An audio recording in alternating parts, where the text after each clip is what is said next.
Kampanja Slovenija bere je danes naredila en velik korak. Zbornica računovodskih servisov je že 4. zbornica, ki je pristopila k kampanji kot partner in to na način, na kolektivni način, kar je novost. Kampanja je začela se na gospodarski zbornici 13. aprila. Upravni odbor je sprejel izhodišča kampanje in predlagal upravnim odborom panožnih zbornic, da kampanji pristopijo. Jaz sem vesel, da je zbornica računovodskih servisov pristopila k kampanji, ker knjige in branje so še vedno zelo, zelo pomembne. Včeraj se je odprl frankfurtski knjižni sejem, v prvi vrsti sta sedela kanclerka Merklova in Macron, predsednik Francije.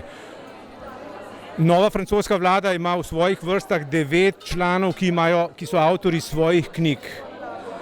Tako da branje odpira vrata, branje vpliva na konkurenčno sposobnost države, branje vpliva na razvoj posamezne družbe, ne samo na posameznika, na družbo kot celoto.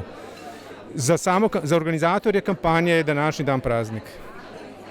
Zbornica računovodskih servisov je danes slovesno podpisala pristopno izjavo in prejela potni list v kampanji Slovenija bere.